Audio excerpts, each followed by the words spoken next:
Bienvenue sur My Marketing Podcast, votre double dose d'inspiration business. C'est Laurie et Sandy Jacobi. On est entrepreneurs et spécialistes en marketing chez My Marketing Experience depuis plus de 10 ans. Et on est sœurs depuis toujours. Après avoir accompagné des centaines de dirigeantes et de dirigeants, on sait que les entreprises qui réussissent le mieux sont celles qui investissent dans le marketing et pas l'inverse. Nous, ce qu'on veut, c'est rendre le marketing accessible, pragmatique et fun. Donc si vous êtes entrepreneur, dirigeant d'entreprise ou marketeur et que vous voulez progresser, être inspiré et passer à l'action, abonnez-vous, vous êtes au bon endroit. Que vous soyez au bureau, dans les transports ou en séance de sport, ce moment est pour vous. Alors profitez-en et bonne écoute. Bonjour et bienvenue dans ce nouvel épisode de My Marketing Podcast. Je suis Laurie Jacobi et aujourd'hui on va parler stratégie. Et plus particulièrement d'une stratégie trop souvent mise de côté et très injustement d'ailleurs mise de côté, la fidélisation client. Alors c'est un sujet qui me tient particulièrement à cœur parce que trop souvent, on parle de comment décrocher de nouveaux clients, mais jamais, ou beaucoup moins souvent en tout cas, de comment les fidéliser. Et même encore en 2023, la fidélisation, c'est trop souvent le parent pauvre des stratégies marketing. C'est toujours une stratégie marketing sous-exploitée. La plupart des entreprises, elles se concentrent sur l'acquisition de nouveaux clients et même celles qui ont des clients satisfaits. Alors, évidemment, quand on n'a pas de clients, quand on démarre et qu'on n'a pas de clients, on est moins focus sur la fidélisation, ce que je peux comprendre. Mais une fois qu'on a acquis ses premiers clients, et même quand on n'en a pas beaucoup, on doit vraiment, c'est vraiment une recommandation, de déjà réfléchir à comment les fidéliser. Et beaucoup d'entreprises, en fait, ne revendent que très peu, voire pas du tout, à leurs clients auxquels elles ont déjà vendu. Je suis sûre que ça parle déjà à plusieurs d'entre vous, si vous vous reconnaissez dans mes propos, et que certains sont déjà peut-être en train de se dire « Ah oui, c'est vrai, j'ai des clients et j'ai jamais pensé à leur revendre ». Sachez que moi, c'est quelque chose que j'observe énormément parmi les dirigeants et les entrepreneurs à qui je parle, et que quand j'aborde le sujet, certaines entreprises qui ont même déjà plusieurs années d'expérience me disent « Ah oui, c'est vrai, nos commerciaux travaillent beaucoup le développement de nouveaux clients, donc l'acquisition, et finalement ne travaillent pas du tout la fidélisation, alors que globalement, ils ont un bon gros fichier de clients qui ne recontactent jamais. » Et c'est vraiment, vraiment l'équivalent d'être assis sur une mine d'or inexploitée. Je sais pas, je pense que dans l'inconscient, en fait, c'est beaucoup plus glorieux d'aller décrocher un nouveau client. Donc, ça demande plus d'efforts. Je sais pas, peut-être un instinct de chasseur, je ne sais pas. Mais en tout cas, c'est beaucoup mieux perçu. C'est beaucoup plus glorieux d'aller chercher un nouveau client, d'en décrocher un, que de revendre à un client existant où finalement, on va dire, c'est plus facile. D'ailleurs, spoiler alerte, c'est aussi pour ça que c'est bien. Mais donc, c'est moins glorieux de revendre à un client. Et au final, c'est fournir beaucoup d'efforts pour en acquérir, alors qu'on pourrait fournir un minimum d'efforts pour revendre à ceux qui sont déjà là. Donc au final, c'est très bien, mais la fame, en fait, ça remplit pas le frigo, ou alors ça demande beaucoup d'efforts.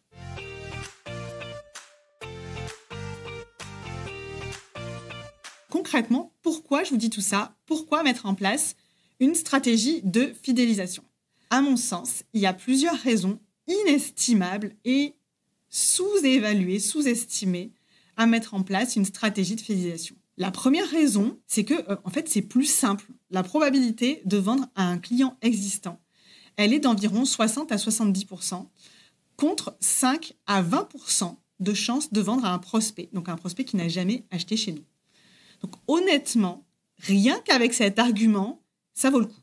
Il faut que je vous dise que moi, personnellement, j'ai un petit côté feignasse que je revendique et qui me pousse à toujours trouver et à aller explorer des outils et des stratégies qui vont offrir un maximum de résultats avec un minimum d'efforts. Et alors, clairement, la fidélisation, pour moi, c'est la voie royale pour ça. Ça ne veut pas dire qu'il ne faut rien faire, ça ne veut pas dire que les clients vont racheter chez vous en un claquement de doigts, mais si on doit vraiment mesurer en termes d'efforts, c'est beaucoup moins difficile de revendre à un client que d'aller en décrocher un nouveau. Deuxième raison pour laquelle la stratégie de fidélisation, c'est vraiment une stratégie puissante, c'est que ça coûte moins cher. Il y a une étude d'Accenture qui a montré qu'entretenir la relation avec un client, ça coûterait jusqu'à 7 fois moins cher que des coûts d'acquisition, c'est-à-dire que des coûts pour aller recruter de nouveaux clients. Donc, c'est plus simple, c'est moins cher. troisième argument, c'est que ça peut rapporter plus. On estime que le panier moyen d'un client existant, il est supérieur de 15 à 25% à celui d'un nouveau client. Pourquoi ? Tout simplement parce qu'il y a de la confiance qui s'est créée. Je pense qu'on a tous déjà été confrontés à ça. On a déjà testé l'expérience. Quand on achète une première fois, on va dépenser une certaine somme. Et quand on a vécu une bonne expérience et qu'on a la confiance s'est bâtie avec le prestataire, on va être plus enclin à dépenser plus d'argent chez lui. Donc en fait, c'est complètement humain. Il y a la confiance qui s'est créée. Donc la deuxième fois, le panier moyen, statistiquement, est plus élevé. Donc en termes de chiffre d'affaires aussi, c'est quand même très intéressant de miser sur la fidélisation. La fidélisation, ça permet aussi de s'améliorer. Comment ça permet de s'améliorer ? C'est grâce au feedback des clients. Donc, il faut penser à leur demander le feedback. Donc, à leur demander. En interrogeant nos clients, on va apprendre et on va améliorer nos services pour nos propres clients et pour des nouveaux clients. Donc, en fait, c'est vraiment un cercle vertueux. J'insiste vraiment là-dessus. Obtenir le feedback du client, c'est capital pour le fidéliser, donc pour renouveler la bonne expérience, mais également pour en proposer une encore meilleure aux nouveaux clients. La fidélisation permet d'obtenir de nouveaux clients. Donc en fait, la fidélisation, en quelque sorte, c'est aussi un canal d'acquisition client. Et là, je suis sûre que vous ne l'avez pas vu venir. Mais en réalité, vous allez comprendre. Les clients fidèles et satisfaits, ça peut devenir, et ça va devenir, vos meilleurs ambassadeurs, les meilleurs ambassadeurs pour aller parler de votre entreprise et la recommander. Donc, en fait, c'est aussi un puissant levier marketing et ce sont des vendeurs pour vous. Donc, en termes d'efforts fournis, je dois dire que là, pour nous, pour le dirigeant, pour l'entreprise, c'est vraiment le niveau zéro puisque simplement en proposant une bonne expérience à nos clients, on les fidélise et en plus, ils nous apportent de nouveaux clients. Ça, c'est vraiment un levier à considérer. Et sachant qu'aussi, j'aime bien les études, donc je vais vous en citer encore une. Il y a une étude de Bain et compagnie qui a montré qu'une augmentation, donc c'est simplement en augmentant de 5% le taux de fidélisation, ça peut conduire à une hausse de chiffre d'affaires entre 25 et 55%. Alors, bien sûr, ça reste à pondérer en fonction de votre activité. Mais en tout cas, mener une stratégie de fidélisation, ça ne peut qu'être bénéfique sur le chiffre d'affaires.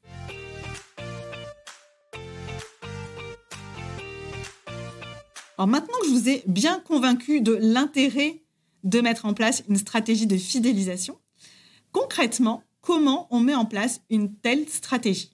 Je vais vous partager en 4 points comment, à mon sens, on peut mettre en place une stratégie de fidélisation. On va dire que c'est les 4 points indispensables pour engager et retenir les clients. Le premier point, qui paraît un peu simple, mais c'est déjà de concevoir une offre qui se prête à revendre au client. C'est-à-dire avoir une offre qui va lui permettre de venir racheter chez vous. Par exemple, vous vendez des sites internet, ok, vous n'allez peut-être pas revendre un site internet de suite à votre client. Donc, il va falloir trouver autre chose pour pouvoir le fidéliser. Ça peut être lui proposer une maintenance, un service de maintenance sur son site internet. Ou ça peut être de pouvoir lui proposer des prestations pour mettre à jour son site internet. Pour le mettre à jour, c'est-à-dire pour saisir des articles, par exemple. Alors, c'est des exemples qui sont très simples que je vais vous donner. Mais dans tous les cas, le message que je veux faire passer, c'est que pour concevoir une offre qui va pouvoir se revendre, il faut avant tout, au-delà de ça, bien connaître son persona, son client idéal, ainsi que les besoins à chaque étape de son parcours client. Alors déjà, on a besoin de bien connaître son persona pour faire de l'acquisition, mais on va également avoir besoin de bien le connaître pour savoir de quoi il a besoin une fois qu'on lui a vendu cette première prestation, donc qu'il est devenu client. Il faut travailler une stratégie d'offre qui va optimiser le cycle de vie du client à vos côtés pour savoir quoi lui revendre. Et ça, c'est évident que ça passe par la connaissance persona, mais également par l'écoute des feedbacks de vos clients parce qu'on ne se rend pas compte, mais nos clients, quand on leur parle, ils nous lâchent des pépites de malades. Donc, une fois qu'il est client, n'arrêtez pas de lui parler, continuez de vous intéresser à lui et il vous livrera ce dont il a besoin. Donc, je prenais l'exemple de l'agence web qui va pouvoir vendre un site internet et qui après va pouvoir proposer, par exemple, une prestation de maintenance ou de mise à jour du site internet. Ça peut aussi tout simplement être, vous vendez des prestations de conseils et vous vendez ensuite la mise en application de ces conseils, c'est-à-dire l'opérationnel. ça vous permet de revendre. Ça peut être aussi de la formation. Donc vraiment, la connaissance du parcours de votre client, et donc la bonne connaissance de votre client, c'est la clé pour créer une offre qui va être conçue pour revendre. Il faut aussi se dire que pour fidéliser, il va falloir déjà aussi que votre client, il ait vécu une bonne première expérience à vos côtés. Donc, il faut, dans un premier temps, quand on se met dans l'optique de revendre, il faut particulièrement soigner l'expérience client. Donc, moi, je dis, il faut faire vivre une expérience aux petits oignons à votre client.